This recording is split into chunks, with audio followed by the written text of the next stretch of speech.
This is how I was able to pass phase 1 with Alpha Capital in one day. So in today's video, I'm going to teach you guys a very simple and profitable trading strategy that you can use to pass challenge and start making money from Forex trading. So if you are really interested into learning this technique, make sure you stick till the end of this video to understand exactly what I'm going to teach you, because I'm going to take you through how you can choose your trading pairs, how you can choose your trading session, and how you can apply this strategy correctly to start making money from Forex trading. So make sure you stick and let's get into the video. So this was the setup I took today on gold, which was a 5-hour trade. So what I'm going to do is I'm going to replay price, and I'm going to explain exactly how I was able to get the entry and how I was able to manage my trade as well. So on this one, let me try to replay before the session, and then anything after that I'm just going to like delete everything off chart, and let's see how I was able to get the thing. So when I go to something like the H1, we can see that price from last week. Of course, you can see that price went massively for a buy. So that buy, what did price do? It bought, it came, it took some liquidity. So if you follow me for a while, you know that I always use liquidity for entries and for higher time frame setups as well as lower time frame setup. So let's say if we have a high here, what price usually do is price will buy, okay, price will start buying, buy, and then it will come to take that liquidity. After taking that liquidity, then it goes bearish. I hope that makes sense. So this is a liquidity grab, because we know that a lot of sellers already have their stop losses right above this high, and then when price come back to this zone, most of the time price will even give like a reaction and eventually take it out and go down. So we have even more people selling here. So if retail traders are selling, that means that mostly institutions are going to be buying the market to take out the stop losses before price going bearish. So most of the time you have a high, price come take it out, give you a sell. The same way if you have, let's say, low, price come takes the low and then go bullish. Okay, so this is what have been happening in the market again and again, and you have to take note of that. So as I already know about that, and I come back to this price action on the H1, we can see that price took this high. So after taking that high, I expect the price to go bearish, because this is a liquidity grab, and then I want to see price going bearish.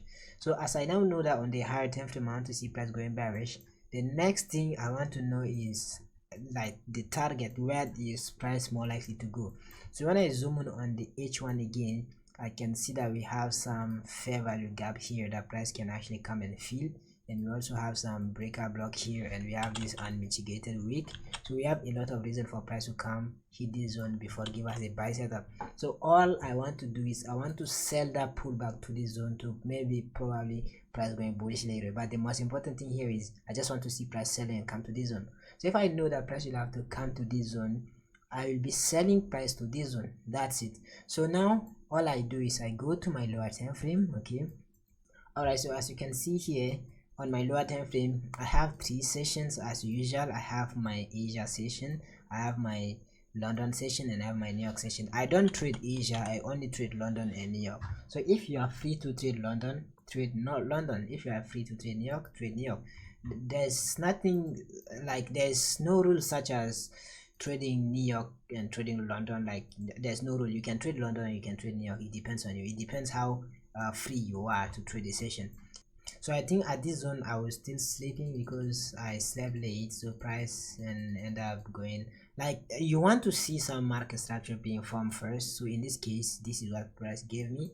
So if I look at the market structure, we can see that price been going down. That means that price is bearish. And if you want to get the price action of this bearish market structure, you have a high, you have a low, you have a high, you have a low, you have a high, you have a low. So probably a pullback for a new sell setup. What do you see? You are seeing price doing this, pull back, doing this, pull back, and then probably do this. And where is it going to? You already know it's coming to fill this gap. So you are looking for cells to fill the gap. So on this one, for me, all I'm gonna wait for is I'm probably gonna wait for price to do something like this. I have like a breaker block here, and then I have maybe some other block right up here. So all I want to see price doing is I want to see price give me a pullback, hit this any of these two zones, and then give me of course a confirmation entry, and I'm going to have my setup. So in this case, when I play price gave a pullback, it hit this zone, and then yeah, from here this is where I was interested into the entry. Now you can see that price came, it hit our breaker block, it gave a sell, and then a pullback, it hit the breaker block and it gave a sell. So from here, if you go to something like the 1 minute, we can clearly see that on the 1 minute we had a change of character price gave us. So what do you see? You have a liquidity grab to the upside first, like you have this guy. You can see that it took some liquidity here, and then it broke structure to the downside, and now you want to see a pullback to come and then mitigate some extreme POI here and give yourself setup. So in this case again, I have let me try to make it here. Yeah, so I have this confirmation order block, and I also have some this is what I call by breaker block. So I have a breaker block and I have another block. So if price come and hit my order block, I'm gonna look for sales. But if price come and hit my breaker block and then it gives me like more confirmation, then I'm gonna take the sell from the confirmation entry. So if I go to something like the 15-second, I think it will allow me to even see the price action way better. So if I keep playing this, you'll see what price did.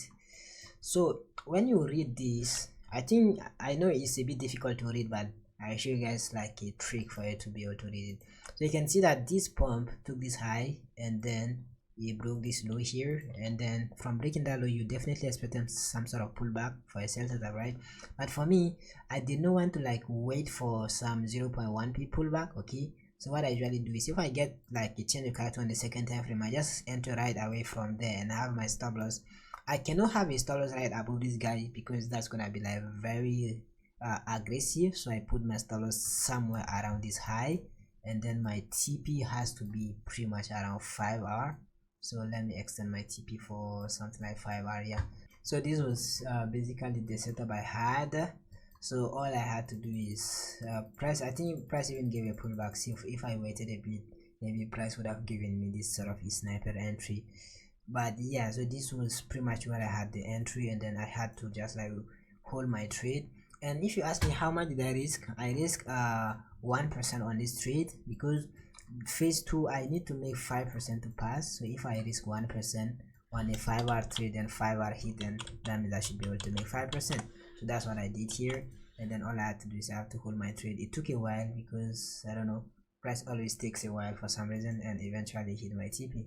As you can see, price end up hitting my full TP of 5R. So that's how I was able to pass phase 2 in basically one trade. If you look at the trade history, I had 2 setup, or I took 2 trades, but the other trade I took, that was last week, just to get the minimum trading days, because minimum trading days are 3 days with Alpha Capital. So I wanted I wanted to get the minimum trading days out, because if I pass my thing in one trade, because if I trade 5R and I keep risking 1%, I can easily make 5R. I can easily make 5% in a day, and then I should actually be able to pass the challenge. So that's pretty much what I do, and it allowed me to pass the thing in pretty much one session. And you can also do the same thing. All you have to do is, you know what the higher time frame is doing, then you drop to your lower time frame, you get the session you want to trade, and then you read the market structure and you just wait for price to give you a some sort of mitigation from other blocks, and then you take it and you should be good to go. If I come to my Alpha Capital, this is my Alpha Capital account. As you can see here, I had 2 accounts, 50k, phase 1. I passed both phase 1 and I also passed both phase 2. As you can see here, these are all the accounts I have with them. So now I should be getting the live account pretty soon. I have to verify my identity first, which I should definitely be able to do it tomorrow. So once I verify my identity, I get the live account. I will also be documenting how I will be trading the live account as well. So I think this video should actually help you enough to pass challenge and then master the strategy and start making money from forex trading. And I hope you guys the best.